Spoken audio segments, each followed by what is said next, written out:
Este es un documental del recorrido hacia Bogotá-Guayabetal por la vía al llano, transitando la zona más afectada por el derrumbe caído en junio de este año. Iniciamos en Yomasa, barrio de la localidad de Usme.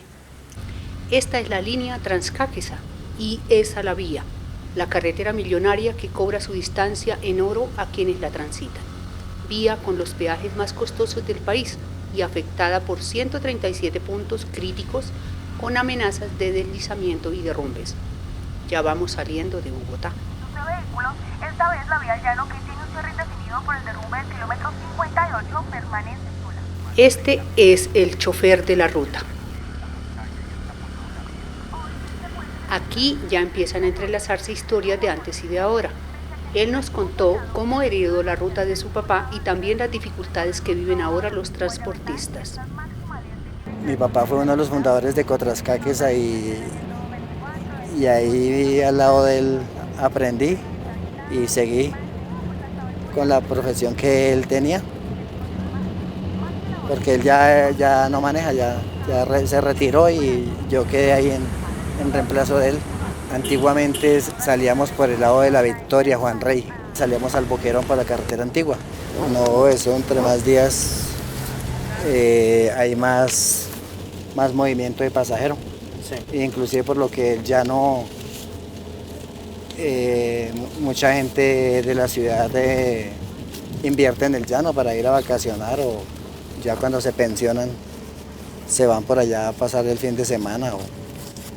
Entonces la población ha aumentado. Los culpables son otros. Las detonaciones que hacen con tanta pólvora que le meten a eso para abrir esas excavaciones. En el momento de su construcción, aquí fuimos víctimas de las detonaciones.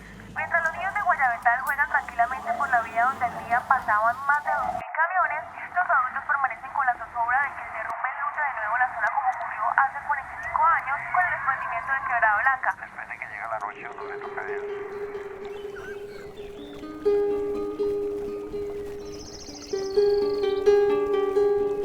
Cuando la vi casi era de noche y quedé preocupado.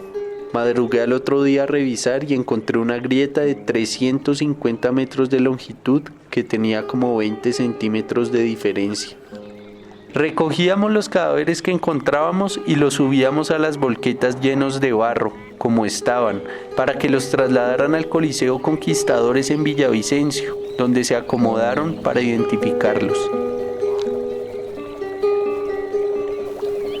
El 28 de junio de 1974, mientras esperaban que dieran paso en la vía trancada por un derrumbe, la larga fila de carros con sus pasajeros fueron sorprendidos por la tierra, que se desprendió de la ladera con suficiente fuerza y cantidad como para sepultarlos en ese mismo lugar, terreno posteriormente declarado Camposanto. Aunque el saldo aún no está determinado con exactitud, la cifra total de muertos oscila entre 300 a 500 personas.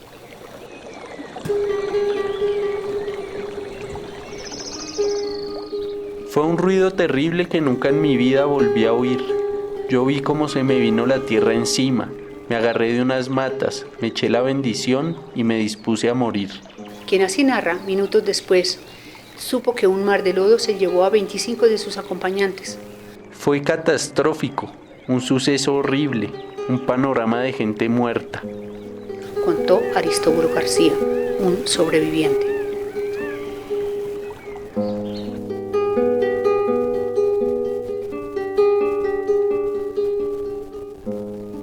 No, lo único que ahí fue el derrumbe de Quebrada Blanca cuando se vino lo del puente Quebrada Blanca y después de que ya empezaron las ampliaciones de la vía.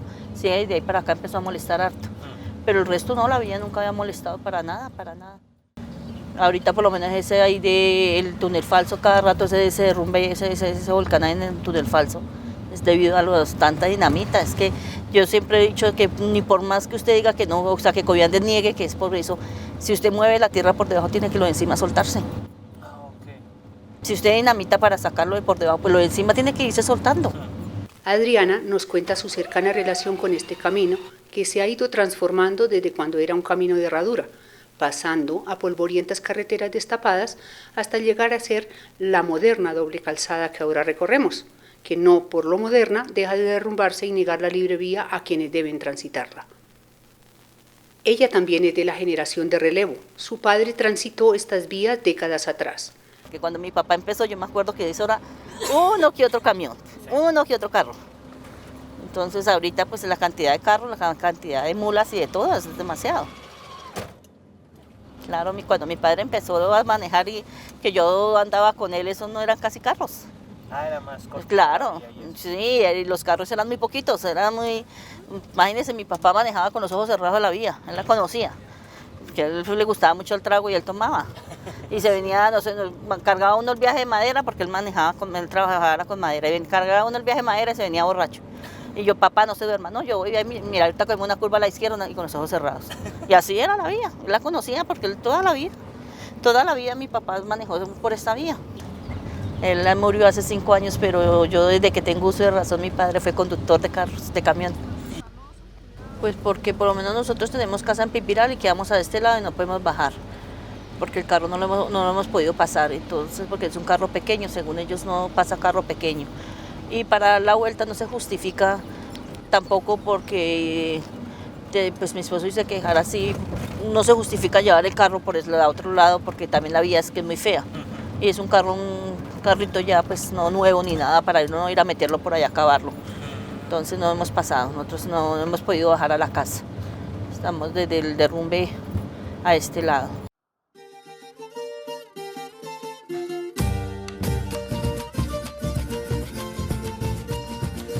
Seguramente estos no son los caminos que mandó a abrir el virrey Solís en 1759 para unir a Santa Fe y los llanos.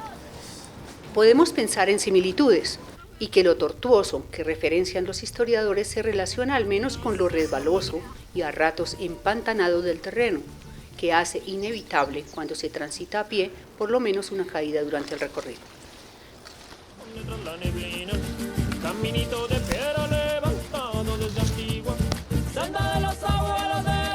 Imaginemos entonces que son los primeros caminos, en los que de rato en rato te embosca la maleza y terminas en ninguna parte.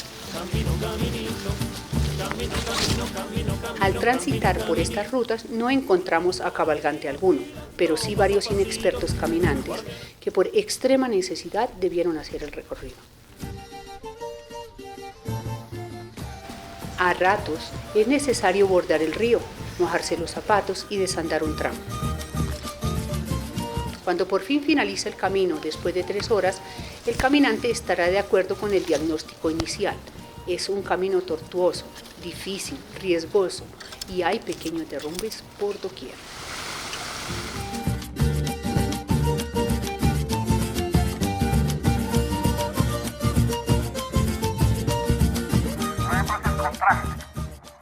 que mientras casi toda la gente de esa región sufre lo indecible, aquí hay unos que se han enchapado literalmente en oro sobre esta vía. Y yo no me opongo a que se hagan ganancias, se hagan contratos y negocios, no, pero el contraste sí es un contraste que llama la atención. Entonces aquí tenemos una concesión, o una concesionaria Coviandes, del doctor Luis Carlos Sarmiento Angulo, cosa que no es sorprendente, ¿sí? Que tiene su primer contrato de 1994. Le han hecho 75 adiciones a ese contrato y ya se lo alargaron mediante distintos mecanismos hasta el 2055, o sea que estamos hablando de un contrato ya de 65 años, que es equivalente a que se lo entregaron a perpetuidad. Entonces aquí aparece una discusión, ¿eso sí es sano? ¿O deberían abrirse nuevas licitaciones para que puedan participar otros oferentes y haya competencia a la hora de adjudicar? Porque es que aquí lo que está sucediendo es que todo el día nos hablan de la libre competencia, pero aquí cada vez aparecen más sectores. Aquí hay mucho para hacer el avistamiento de aves. Además que tienen contratos como estos donde es imposible perder la puya que la Yo nací en Guayabetal hace 60 años. Mis padres vivieron hace 70 años, vivieron acá. Y a los 5 años me llevaron para Bogotá y ya volví hace 5 años. Mi madre hace 60 años vendía maíz pira y papas saladas en los trancones que duraban 2 o 3 días. Entonces, en ese tiempo, esos derrumbes eran casi mensuales y ellos, los habitantes de Guayabetal, algunos vivían de eso, de las ventas que se hacían en los trancones que se hacían de la vía al llano. Ha sido permanente el problema de las carreteras acá de la vía de Bogotá al llano. Lo que se debió haber hecho aquí en este sector no eran los túneles, sino eran viaductos, porque como ya habíamos dicho antes, las montañas son muy endebles. Al meterle dinamita o una estructura o al socavar estas montañas, la montaña se puede venir abajo, como efectivamente ocurrió el pasado mes de junio.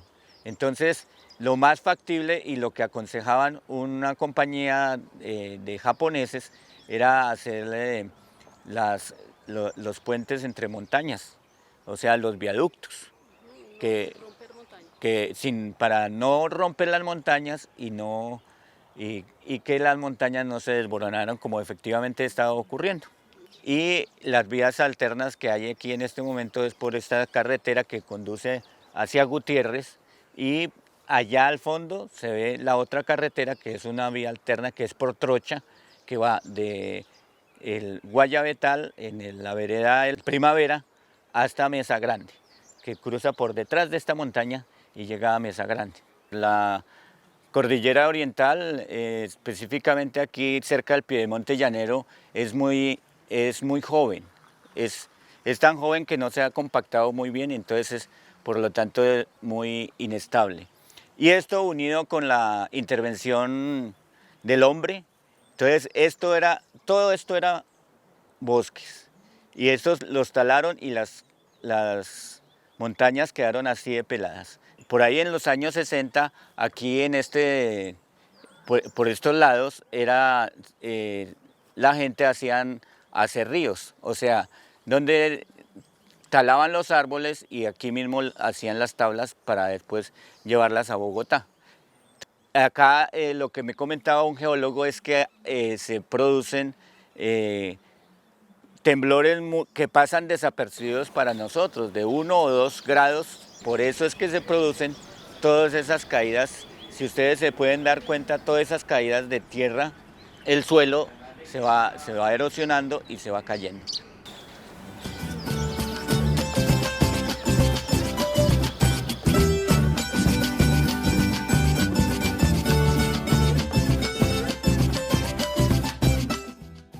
Esta es una parte de la cordillera oriental, la más joven del mundo. Paraíso hídrico del norte de Cundinamarca. Y lo de hídrico significa que hay agua por doquier. La montaña está hinchada del vital líquido, en cada tramo hay una naciente, un caño, una quebrada o un río.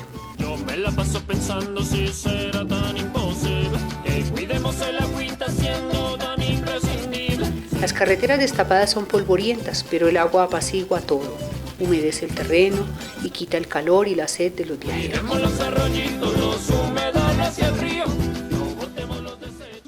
Esta maravillosa combinación de agua y tierra puede convertirse en una fuerza poderosa que desafía las necias construcciones humanas.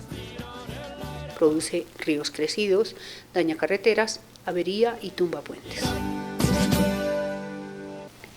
La montaña es impetuosa y altanera.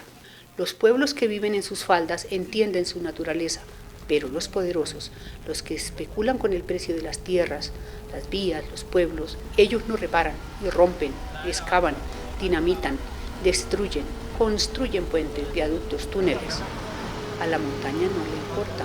ella marcó su postura desde el principio.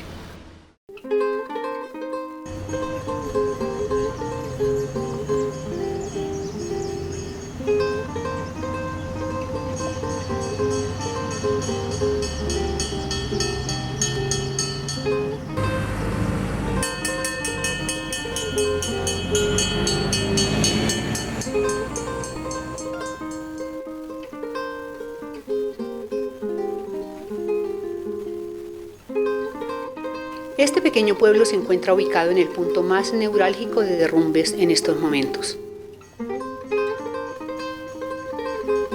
Entre el peaje Naranjal y el túnel construido después de la tragedia de Quebrada Blanca, hace más de 30 años, bautizado con su mismo nombre.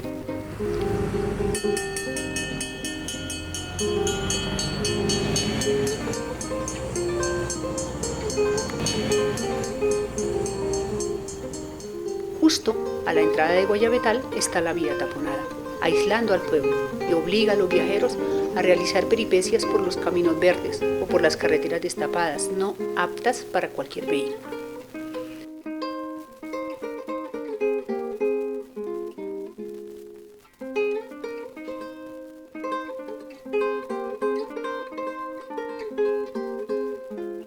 El pueblo se tiende en el borde de las laderas. A sus pies, los viejos del lugar se sientan con la calma y el desdén que dan los años.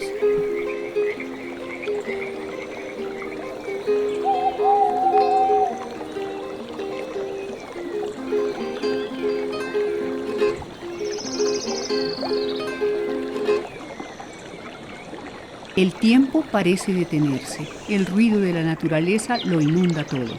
A ratos se escucha el trino de un pájaro, pero sin perturbar la quietud que la montaña impone.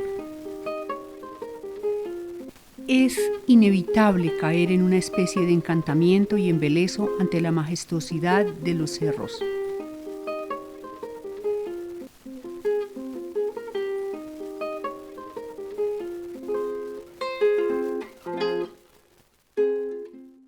En Guayabetal, sus habitantes tienen un sinfín de teorías acerca de los problemas y soluciones para las dificultades de la vía.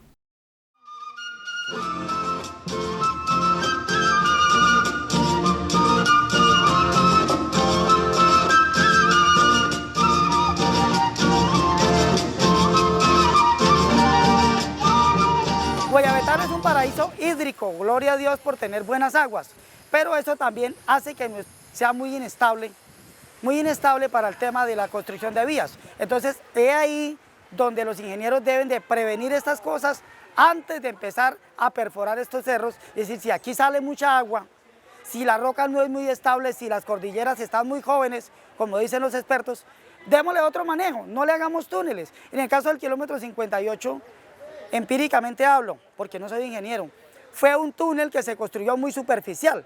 Porque pues si este es el cerro y le hacemos el hueco acá, lógico que eso tiene que fallar porque quedó por fuera de la estabilidad de un terreno. Pero si nos vamos más al fondo y podemos ver la estabilidad que puede tener un cerro para que no ocurra esta situación. Como decía mi papá, yo ayudé a construir 110 puentes en la época que mi papá ayudó a construir hace 25 años atrás y no se ha caído el primero.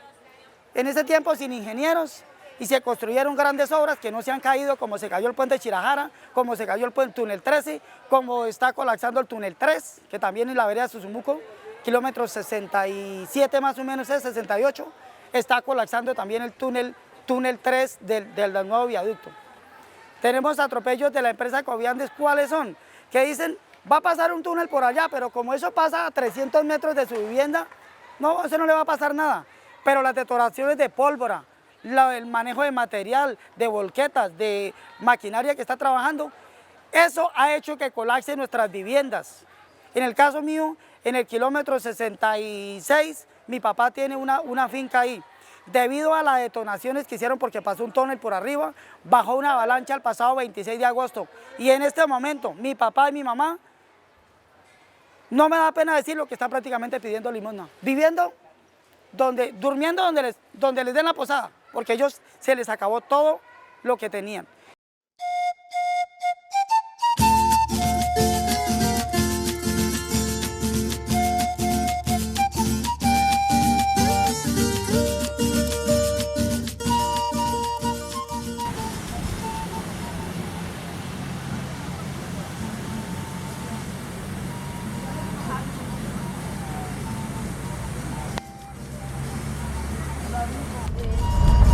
Chillán. Muy angosta. Cuando lleguen todas estas carros que hay acá, sueltan de allá para acá. Y pueden venir acá subiendo. Sí. Montañita, montañita, bella de mi corazón. A la 4x4 porque es que hay carros que no tienen la 4x4 y ahí queda uno bloqueado por la tarde. Transporto niños. Ojalá que una regala. Enorme desazón, enorme desazón. Que guardas el secreto de la agüita tan vital. Debe oír.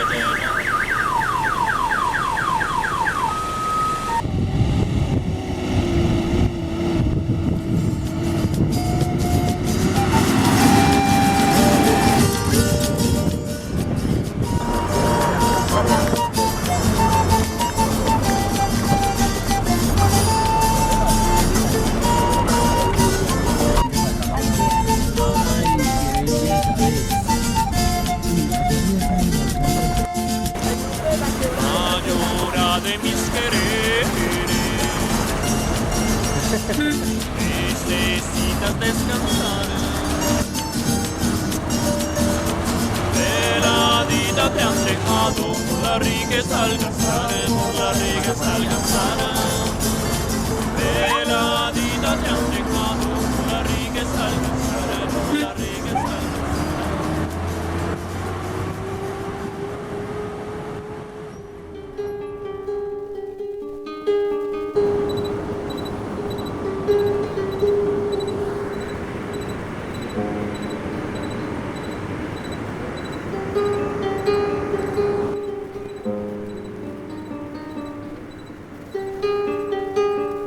El peaje sigue funcionando, pero la vía sigue cerrada.